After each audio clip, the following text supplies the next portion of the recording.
Shri Sachidananda Sadguru Sainath Maharaj Ki Jai. Chapter 48. At the commencement of this chapter, someone asked Hemat Pant whether Sai Baba was a guru or Sadguru. In order to answer the question, Hemat Pant gives the signs or marks of a Sadguru as follows. Signs of Sadguru.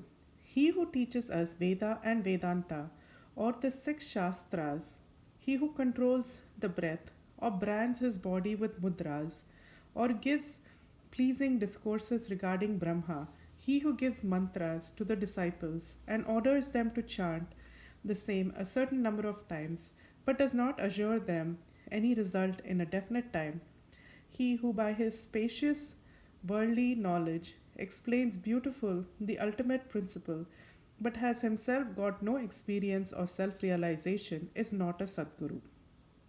But he who by his discourse creates in us a distaste for the enjoyments of this world and the next and gives us a taste of self realization, who is well versed both in the theoretical and practical knowledge, deserves to be called a Sadguru. How can he, who is himself devoid of self realization, give it to the disciples? A Sadguru does not, even in his dream, expect any service or profit from his disciples. On the contrary, he wishes to serve them. He does not think that he is great and the disciple small. Not only he loves him as his son, but regards him as his equal to himself or as Brahma. The main characteristic of a Sadguru is that he is the abode of peace. He is never restless nor ruffled. He has no pride of his learning. The poor and the rich, the small and the great, are the same to him. Hemat Pant thinks that on account of the store of accumulation of merits in his past births, he had the good fortune of meeting and being blessed by such a Sadguru as Sai Baba. Even in his full youth, he hoarded nothing except perhaps chillum. He had no family, no friend, no home, nor any support. Since he was 18, his control of mind was perfect and extraordinary. He lived then fearless in this secluded place and always abided in his self. On seeing the pure attachment of his devotees, he always acted in their interests, and hence he was in a way dependent on them. What experiences he gave to his devotees while he was living in flesh are even today after his Mahasamadhi felt now by those who attach themselves to him. What the devotees have to do is this: they have to trim their heart lamp of faith and devotion and burn it in wicks of love. When this is done, the flame of knowledge will light up and shine brighter. Mere knowledge without love is dry. Nobody wants such knowledge. Without love, there is no contentment. So, we should have unbroken and unbounded love. How can we praise love? Everything is insignificant before it. Without love, our reading, hearing, and the study are of no avail. In the wake of love, follow devotion, dispassion, peace, and liberation with all their treasures. We do not get love for anything unless we feel earnestly about it. So, where there is a real yearning and feeling, God manifests Himself. It includes love and it is the means of liberation. Now, let us revert to the main story of this chapter. Let a man go to a true saint with a pure mind, even otherwise, and hold his feet. Ultimately, he is sure to be saved. This is illustrated by the following stories. Mr. Shivade, Mr. Sapatnekar of Akalkot, Sholapur district, was studying for law. A co-student, Mr. Shivade, met him. Other fellow students also gathered together and compared notes of their study. It was found by questions and answers amongst themselves that Mr. Shivade was the least prepared of all for the examination, and therefore all the students derided him. But he said that though he was not prepared, he was sure to pass the examination, as his Sai Baba was there to get him through it successfully. Mr. Sapatnekar was surprised at this remark. He took Mr. Shivade aside and asked him who the Sai Baba was whom he extolled so high. He replied, there lives in a masjid in Shirdi in Ahmednagar district a fakir. He is a great Satpurush. There may be other saints, but this is unique. Unless there is a great store of merits on one's account, one cannot see him. I fully believe in him, and what he says will be never untrue. He has assured me that I will pass definitely next year, and I am confident that I will get through the final examination also with his grace. Mr. Sapatnekar laughed at his friend's confidence and jeered at him and Baba. Sapatnekars. Mr. Sapatnekar passed his examination, settled in Akkalkot, and practiced as a pleader there. 10 years after this, that is 1913, he lost his only son on account of a throat disease. This broke his heart. He sought relief by making a pilgrimage to Pandharpur, Gangapur, and other holy places. He got no peace of mind. Then he read Vedanta, which also did not help him. In the meanwhile, he remembered Mr. Shevare's remarks and his faith in Baba, and he thought that he too should go to Shirdi and see Baba. He went to Shirdi with his younger brother, Pandit Rao, and was much pleased to see Baba from a distance. When he went near and prostrated himself and placed the coconut before Baba with pure feeling of devotion, the latter at once cried, get away! Sapatnekar hung his head and moved back and sat aside. He wanted to consult somebody who would advise him how to proceed. Somebody mentioned Bala Shimpi's name. Sapatnekar saw him and sought his help. They brought Baba's photos and came with them to the masjid. Bala Shimpi took a photo in his hand and gave it to Baba and asked him whose photo it was. Baba said that this photo was the Yara of him, pointing to Sapatnekar. Saying this, Baba laughed and all others joined. Bala asked Baba the significance of the laugh and beckoned Sapatnekar to come forward and take darshan. When Sapatnekar began to prostrate himself, Baba again cried, get out. Sapatnekar did not know what to do. Then they both joined their hands and sat before Baba praying. Baba finally ordered Sapatnekar to clear out immediately. Both were sad and dejected. Had Baba's orders had to be obeyed, Sapatnekar left Shirdi with a heavy heart, praying that he would be allowed to take darshan next time.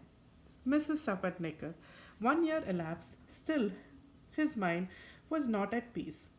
He went to Gangapur, where he felt more restless. Then he went to Maregaon for rest and finally decided to go to Kashi. 2 days before starting, his wife got a vision. In her dream, she was going with a pitcher to Ladaksha's well. There was a fakir with a piece of cloth around his head who was sitting at the foot of the neem tree, came close to her and said, my dear lassie, why get exhausted for nothing? I get your pitcher filled with pure water. She was afraid of the fakir and hastened back with the empty pitcher.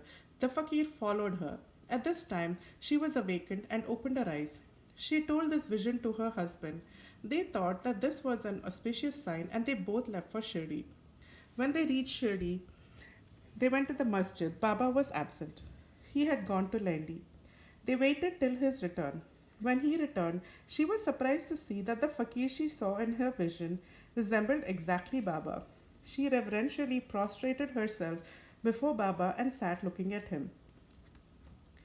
On seeing her humility, Baba was much pleased and began to tell a story in his particular characteristic fashion to a third party. He said, my arms, abdomen, and waist are paining for a long time. I took many medicines. The pains did not abate. I got sick of the medicines as they gave me no relief, but I am surprised to see now that all the pains have disappeared at once. Though no name was mentioned, it was the story of Mrs. Sapatnekar herself. Her pains, as described by Baba, left her soon and she was happy. Then Mr. Sapatnekar went ahead to take darshana. He again was welcomed with his former get out. This time he was more patient and persevering. He said that Baba's displeasure was due to his past deeds and resolved to make amends for the same. He determined to see Baba alone and ask his pardon for his past actions. This he did. He placed his head on Baba's feet and Baba placed his hand on it. And Sapatnekar sat stroking Baba's leg. Then a shepherdess came and sat massaging Baba's waist. Baba, in his characteristic way, began to tell the story of a baniya. He related the various vicissitudes of all his life, including the death of his only son. Sapatnekar was surprised to see that the story which Baba related was his own, and that he was omniscient and knew the hearts of all. When this thought crossed his mind, Baba, addressing the shepherdess and pointing to Sapatnekar, said, "This fellow blames me and charges me with the killing of his son. Do I kill people's children? Why does this fellow come to the masjid and cry? Now I will do this. I will again bring that very child back in his wife's womb." With these words, he placed his blessing hand on his head and comforted him, saying, "These feet are old and holy. You are carefree now. Place entire faith in me, and you will soon get your object." Sapatnekar was much moved with emotion. He bathed Baba's feet with his tears and then returned to his residence. Then he made preparations of worship and Naivedya and came with his wife to the masjid. He offered all this to Baba daily and accepted prasad from him. There was a crowd in the masjid, and Sapatnekar went there and saluted Baba again and again. On seeing heads clashing against heads, Baba said to Sapatnekar, "Oh, why do you prostrate yourself now and then? The one namaskar offered with love and humility is enough." This Sapatnekar witnessed that night the Chavadi procession described before.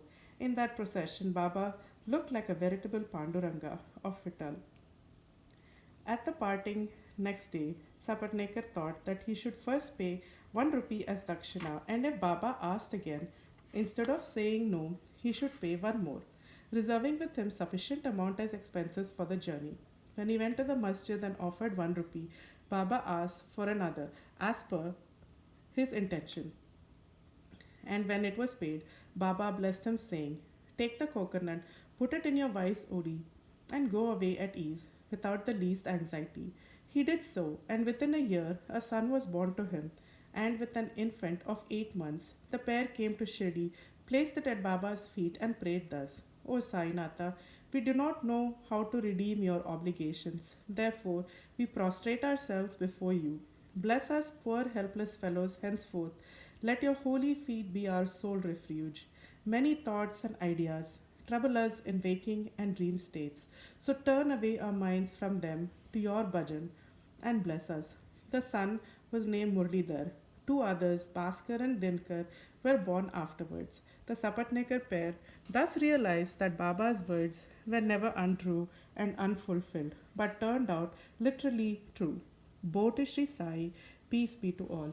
Sri Sachidananda Sadguru Sainath Maharaj Ki Jai. End of chapter 48.